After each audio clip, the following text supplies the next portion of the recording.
ପ୍ରକାରଟେ ଜୀବନର ସବୁଠାରୁ ବଡ଼ କ୍ଷତି। ଜୀବନର ସବୁଠାରୁ ବଡ଼ କ୍ଷତି ପ୍ରିୟମାନେ, ଆପଣଙ୍କ ଜୀବନରେ ଆପଣ ଅନେକ କ୍ଷତି ସହ୍ୟ କରିଛନ୍ତି। କେହି ଆପଣଙ୍କର ଟଙ୍କା ନେଇଯାଇଛି, ଧନ ସମ୍ପତ୍ତି ନେଇଯାଇଛି, କେହି ଆପଣଙ୍କର ବିଜନେସ୍ ନେଇଯାଇଛନ୍ତି, ଚାକିରି ନେଇଯାଇଛନ୍ତି, ଆପଣଙ୍କର ଶରୀରର ମଧ୍ୟ ଅନେକ କ୍ଷତି ହେଇଛି। ଅନେକ କ୍ଷତି ଗୁଡ଼ିକ ଆପଣ ଆପଣଙ୍କ ଜୀବନରେ ସହ୍ୟ କରିଛନ୍ତି। କାହାର ମା ଚାଲିଗଲେ, କାହା ବାପା ଚାଲିଗଲେ, କାହା ସ୍ୱାମୀ ଚାଲିଗଲେ, ସ୍ତ୍ରୀ ଚାଲିଲେ, ପୁଅ ଝିଅ ଚାଲିଗଲେ, ଏହି ପ୍ରକାର ଅନେକ ପ୍ରକାର କ୍ଷତି ସହ୍ୟ କରିଛନ୍ତି। ମାତ୍ର ସେଇ ସବୁ ଜୀବନର ସବୁଠାରୁ ବଡ଼ କ୍ଷତି ନୁହେଁ। ଜୀବନର ସବୁଠାରୁ ବଡ଼ କ୍ଷତି କ'ଣ ମୁଁ ଆପଣଙ୍କୁ କହିବା ପାଇଁ ଚାହେଁ। ମାଥ୍ୟୁ 16 ଅଧ୍ୟାୟର 26 ପଦରେ, ଆଉ ମନୁଷ୍ୟ ଯେବେ ସମସ୍ତ ଜଗତ ଲାଭ କରି ଆପଣା ଜୀବନ ହରାଏ, ତେବେ ତାହାର କି ଲାଭ ହେବ? କିମ୍ବା ମନୁଷ୍ୟ ଆପଣା ଜୀବନ ବଦଳରେ କ'ଣ ଦେବ? ପ୍ରିୟମାନେ, ଯଦି ମନୁଷ୍ୟର ଆତ୍ମାର ମୂଲ୍ୟାଙ୍କନ କରାଯାଏ, ତାହା ଅମୂଲ୍ୟ ଅଟେ। ଜଗତର ସବୁ ଧନ ସମ୍ପତ୍ତି, ଏହି ଜଗତରେ 195ଟା ଦେଶ ଅଛି। 195ଟା ଦେଶର ସବୁ ସମ୍ପତ୍ତି, ଧନ, ସୁନା, ରୂପା, ସେ ସବୁ ସମ୍ପତ୍ତି ଗୋଟେ ସାଇଡ୍, ଆଉ ଗୋଟେ ସାଇଡ୍ ଆପଣଙ୍କର ଜୀବନ। ଆପଣଙ୍କର ଜୀବନ ହିଁ ଓଜନ ହେବ, ତାହା ଓଜନ ହେବ ନାହିଁ। ଆପଣଙ୍କ ଜୀବନ ହିଁ ବହୁମୂଲ୍ୟ ହେବ। ଆପଣଙ୍କ ଜୀବନ ଆଗରେ 195ଟା ଦେଶର ସବୁ ସମ୍ପତ୍ତି ଫିକା ଅଟେ। ଯଦି ଆପଣ ଆପଣଙ୍କର ଜୀବନକୁ ହରାଇଛନ୍ତି, ଆପଣଙ୍କର ଆତ୍ମାକୁ ହରାଇଛନ୍ତି, ତାହେଲେ ଜୀବନର ସବୁଠାରୁ ବଡ଼ କ୍ଷତି ତାହା ଅଟେ।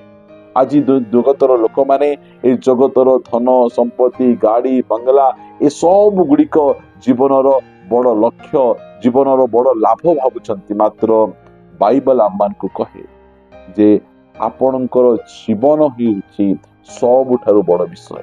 ଆପଣଙ୍କର ଗାଡ଼ି ଯାଉ, ଆପଣଙ୍କ ଧନ ଯାଉ, ଆପଣଙ୍କ ସୁନା ଯାଉ, ଆପଣଙ୍କର ସ୍ୱାସ୍ଥ୍ୟ ଯାଉ, ଆପଣଙ୍କର ବନ୍ଧୁ ବାନ୍ଧବ ଯଦି ଆପଣଙ୍କଠାରୁ ଦୂରକୁ ଚାଲିଗଲେ ମଧ୍ୟ, ଯଦି ଆପଣଙ୍କର ଆତ୍ମା, ଆପଣଙ୍କର ଜୀବନ ଯଦି ସୁରକ୍ଷିତ ଅଛି, ତାହେଲେ ଆପଣଙ୍କର ବେଶୀ କିଛି କ୍ଷତି ହେଇନାହିଁ।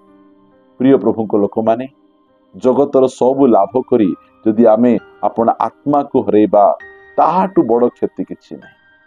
ଧନୀ ବ୍ୟକ୍ତି ଜୀବନର ସବୁ ପ୍ରକାର ସୁଖ, ଶାନ୍ତି, ଆନନ୍ଦ ସବୁ ପାଇଲା।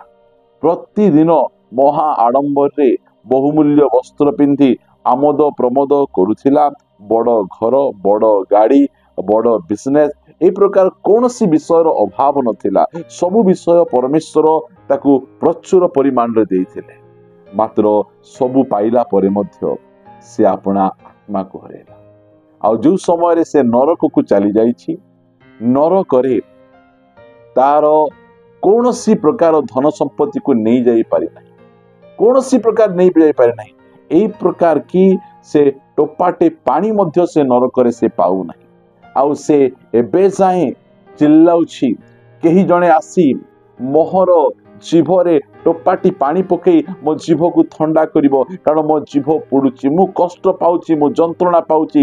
ସେହି ଧନୀ ବ୍ୟକ୍ତି ଆପଣା ଜୀବନରେ ସବୁ ଆଶୀର୍ବାଦ ପାଇଲା, ସବୁ ସୁଖ ସୁବିଧା ପାଇଲା, ମାତ୍ର ସେ ଆପଣା ଜୀବନକୁ ହରାଇଲା, ଆପଣା ଆତ୍ମାକୁ ସେ ହରାଇଲା।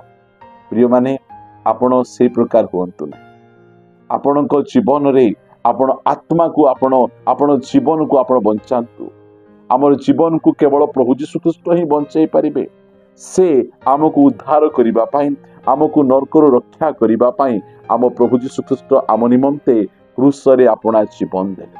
ସେ ଆପଣା ଜୀବନ ଦେଇ ଆମର ଜୀବନକୁ ସେ କିଣିଛନ୍ତି।